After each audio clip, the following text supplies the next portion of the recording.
In this video, we will review basic access control lists known as ACLs in the RealPresence Access Director. The basic ACL configuration gives the user an easy interface for creating security rules in the RPAD system. When a user adds a basic ACL rule, the RPAD automatically creates the necessary ACL rules under the Advanced ACL Settings menu.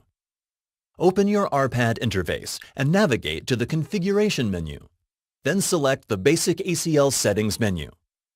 The system shown has all of the basic ACL settings turned off to highlight the ACL rules that are created as we enable different checkboxes.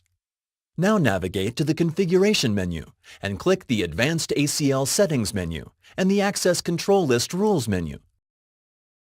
There are currently 12 advanced rules for the system.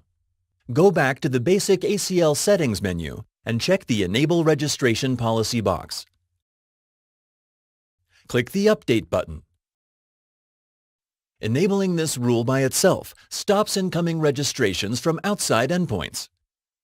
Navigate to the Access Control List Rules menu. There are now 2 additional rules. Select the H323 Basic Rule. The description states that the default behavior is to block all H323 registrations. Now let's go back to the Basic ACL Settings menu and check the Allow Registration from Provisioned Devices box. This rule is on by default in the RPAD system and allows dynamically managed endpoints to register. When we view the advanced rules again, there are now 2 more rules. Highlight the basic SIP rule shown here. This rule tells the system to only accept registrations from the list of dynamically provisioned SIP endpoints. There is also a matching H323 rule. Click on the Basic ACL Settings menu again. The next checkbox is where the user can input specific IP addresses to allow codec registrations. You can use an asterisk as a wildcard. Input 192.168.1. and click the Add button. This allows registrations from any codec on the 192.168.1.0 subnet. Go back to the Advanced Rules and find the new IP address registration policy.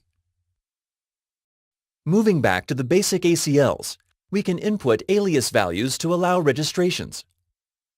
The asterisk wildcard works for alias values also. If you input the number 76 followed by an asterisk, then all aliases that begin with 76 will be allowed. Once you complete the registration ACLs, select the Call Policy tab. Call Policy ACLs give the user control to stop unwanted incoming calls. By default, the Allow Call from Registered Devices is checked. This setting will block calls except from registered codecs. Another security risk is allowing external devices to call into your individual endpoints. By allowing calls to specific VMRs, you stop incoming calls to aliases outside of the numbers in this list. You can identify your VMRs via a prefix or a range of numbers. Finally, there is also the ability to allow custom calls by inputting a specific caller and callee. Once you add the aliases, click the Add button and then the Update button at the bottom of the page.